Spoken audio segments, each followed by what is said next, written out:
These two charts tell you where the markets are headed.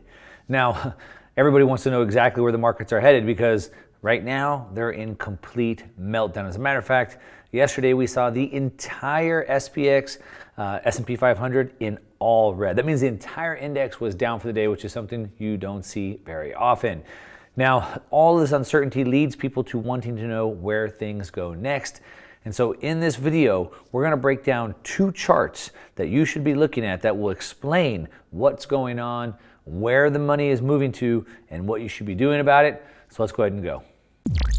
All right, welcome back. If you're new to the channel, my name is Mark Moss, and I make these videos to change the way you think about money because almost everything you've learned is wrong. Everything you've shown is misleading. There's lots of problems trying to get good information today, which is why I want to talk to you about two charts that I saw that really help understand where things are going. Now, this shouldn't come as a big surprise if you tune in every single week to this channel because, of course, I've been talking about it for a while. Okay, now before we get into the two charts that I want to show you, I want to just set it up for a minute. Of course, the key word that we're talking about is inflation. It's the big word everybody's talking about. It's all over the news. What's interesting, though, is this is sort of somewhat a new phenomenon. I think it's brought on by two reasons. When I say it's new, first of all, what I mean is that in the 70s and the 80s, when we had record high inflation, you keep hearing that it hasn't happened for 40 years, 40-year highs, so they're referencing it back in the 80s. In the 80s, even though we had record high inflation, most people weren't really aware of it. You didn't really have people talking about it.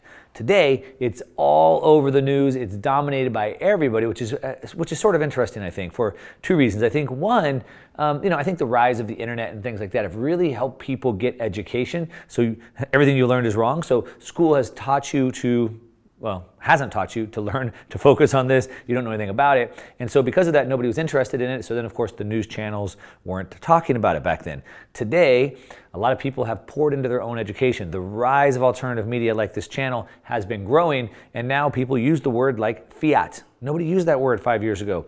The Fed, nobody talked about the Federal Reserve until about a dozen years ago when Ron Paul started talking about it. And now back to inflation. So now everybody's talking about it because you've been educated on your own. And now it forces the media to talk about it. Kind of an interesting phenomenon. But of course, it's the top of everyone's list because gas prices are up 50%, food's up 20, 30%, etc. It's hurting everybody. Now, the reason why the Fed can't stop inflation, there's a couple of reasons. The big reason is this chart right here, and I have the number right here, $31 trillion in debt. For the people in the back in the nosebleeds, we'll go ahead and blow it up a little bit bigger. And as you can see, 1992 right here, we had, a slow rate of growth. One of the greatest tricks the Federal Reserve has ever played is to, one, trick you into believing that the money supply has to always expand. And I can already hear you guys. Go ahead and drop it in the comments. Mark, but of course the money supply has to expand. How would we progress if the money supply didn't? Go ahead and leave it there. That's trick number one. Trick number two that the Federal Reserve played on you is into making you believe that asset prices going up is a good thing.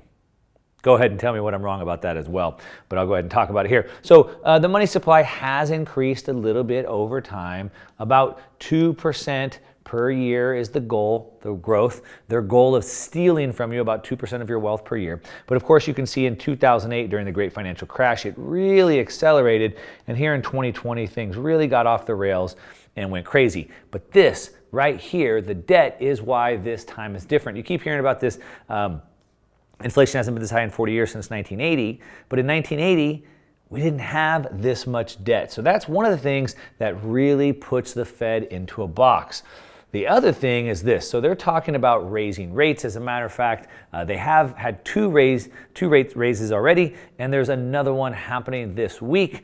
Now, the odds are, in the futures market, there's more than a 50% chance that it will be higher than they projected. They're projecting about a 0.5% raise, and many are expecting it to be about a 0.75. What does that even mean?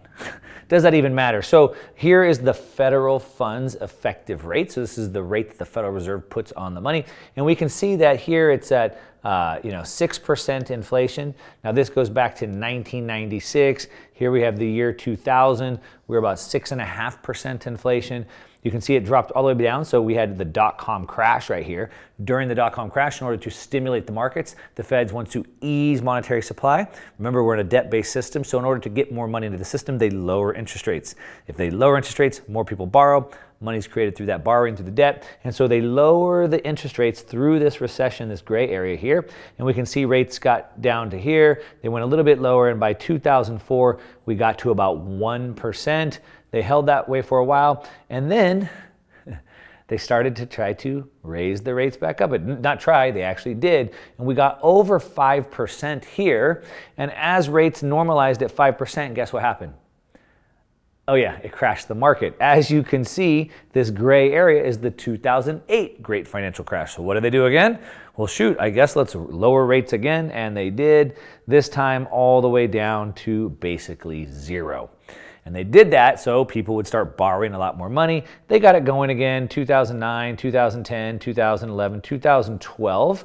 2012 represented the bottom of the real estate market for the most part. So people really started borrowing again, real estate started going, but they kept it at 0%. Now Jerome Powell from the Fed came back in, fired up, I'm gonna make a difference. I'm gonna get us back into normal rates again. And he started raising rates. He paused here when the markets crashed. They didn't like it. They kept raising. And then guess what happened? 2019, the markets didn't like Jerome Powell raising rates and they started crashing, and he was forced to start lowering them again. Of course, then we have the 2020 crash.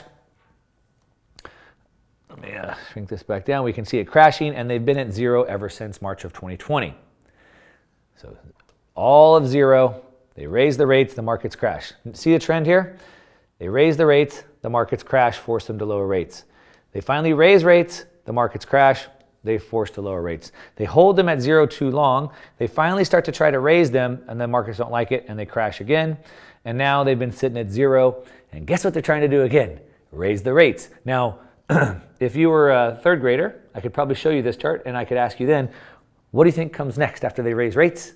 And if you answered a market crash, you would probably be right. So here we are, the rates are at 0.75 or 0.77, 0.77. So let's think about this for a minute. So what Volcker did in order to get in front of it was to raise the rates higher than the rate of inflation. So the last CPI print was 8.6. We have rates of 0.77. For easy numbers, let's call it 0.75. Let's just say that the Fed does raise the rates by 0.75 again. What does that bring it to? That brings it to 1.5, if my elementary math is correct. So now what we want to do is we want to subtract the 8.6, that's the real rate of inflation, minus what the Fed funds rate is, and that brings us to 6.9. So that means we still have a 6.9% inflation rate. In order to get in front of this, they would have to raise this Fed funds rate more than the rate of inflation, or way up here off the chart. Now, do you think they can do that? If you think they can do that, let me show you the next chart. So the next chart we have is that we have to pay interest on the debt. So at 3% interest, that's $1 trillion a year has to get paid to the interest. Just $1 trillion a year. Now, to put that into perspective for you, I have a chart here. This is 2021. This is the amount of tax revenue that the government brought in, the United States government brought in the year 2021. As you can see, about 40% of the budget comes from income taxes. You and I, when you work, you pay a percentage of that back, a big percentage depending on where you live. But if we pay about 40% is collected in income taxes. We see payroll taxes, other types of taxes, excise taxes, corporate income taxes, etc. But if I add all this up, it's less than $4 trillion. It's $3.8 trillion. So if we raise the rates to 3%, that equals $1 trillion just for interest, or more than 25%. More than 25% of the income they collect just goes to servicing the debt. Now imagine if 25% of your income went to go service debt, that'd be a problem. Now, if they raised it to 6%, do the math, now that's half of the budget, or I should say half of the revenue goes just to servicing the interest. Not servicing the debt and paying off, just the interest alone. And if they wanted to get it meaningful, to actually get in front of it, it would probably consume the entire revenue of the government just to service the interest, not even to pay down the debt. Now, all right, now the charts that I'm talking about. Now, we've been talking about inflation. I've been talking about the Fed is stuck. The Fed's stuck between a rock and a hard place for a long time. Which path do they choose? Do they choose inflation, where they continue to put money in and prices continue to go sky high? Or do they choose carnage? Do they choose a complete debt liquidation, a debt crisis? All right, so option one behind door number one is let inflation rage, or door number two is just let everything crash. Which one will they choose? Well, what we can see right here, this is a chart of gold. Let me blow it up for the friends in the back. Here we have, so this is gold, and this is a weekly chart, and what we can see is that gold has created this pattern right here. All right, that's one, and now it's created another one right here. Now, I'm not a expert technical analysis analyst. I don't put a lot of weight into technical analysis. However, from my somewhat rudimentary experience, I can tell you that this is a very bullish signal. And what it tells us is that gold is getting ready to blast off again. We formed it here, and of course it blasted off, and here we have it forming again. So what does that mean? Well, gold is forming this rounded bottom, which looks like it's about to take off, which means it's expecting what? Massive inflation. All right, the smart money is moving, or what we call it rotating. I'm going to talk about that in a second. So the markets are expecting inflation, and we can see this in a few main areas. Now, I've been talking about for a long time, when they create an unlimited amount of fake paper certificates, people want to go buy real hard things, real things. Remember, money's not wealth. Wealth is goods and services, like commodities. Commodities are real things. Those are precious metals, copper, aluminum, steel, gold. It's also real things like food, like corn, soybeans, wheat, etc. All right, so they want to buy real hard things. And so what we can see here, I already showed you this. So the markets are already pricing in with gold. Gold's already showing this with that double. But what we also have is the real hard things. And I showed you that first because gold is a commodity, so precious metals sit in that. But here we have the commodity index. And what we can see is that it's been trending down for over a decade. You can see it staying in this channel, right, for over a decade. But look right here. It decided to break out, and as a matter of fact, it is exploding higher. So out of a 10-year, a decade-long downtrend, bear market in commodities, it's now booming. Now again, this should be no surprise to you if you've been watching the channel. I've been talking about this for quite a while. And what we can see here is that if we look at the SPX, the S&P 500, priced in dollars, it's a very misleading metric because remember, through the 2020 crash and into current times, the Federal Reserve and the government have increased the money supply by 40%. So if you look at things priced in dollars, you're using the wrong measuring stick. You're using a measuring stick that expanded. And so we want to look at the SPX, the S&P 500, priced in gold. We want to look at it priced in commodities, and that's exactly what we've done here. So here we have the S&P 500 priced in the commodity index we just looked at. And what we can see is that the S&P was gaining.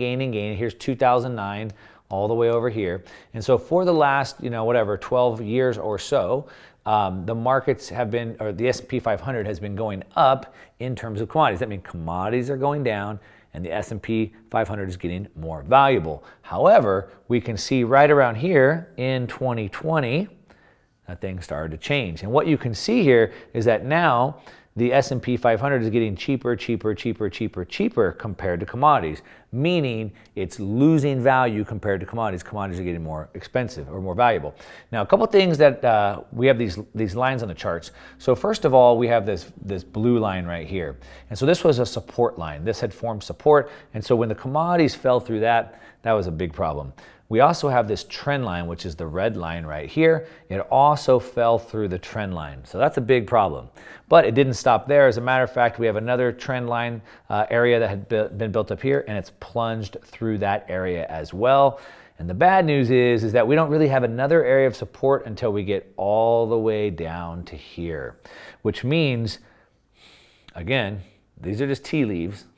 This is very probable. Doesn't mean this is exactly what's going to happen. But probabilistically, it looks like we could see this fall all the way back down to 2011 prices, meaning we could lose all the wealth that's been created since 2011, which of course, it's no surprise. I've been telling you this for a long time. When you create an unlimited amount of fake fiat counterfeit money, people want to get rid of that and they want to go buy real hard things. The rotation is happening from paper, fake things like growth stocks, like tech stocks that have no earnings.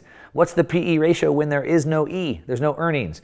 And so it's moving from those types of things into real hard assets. I made this video in January of this year explaining this entire market rotation and told you this was what was happening. Of course, I started talking about it a year before that as well.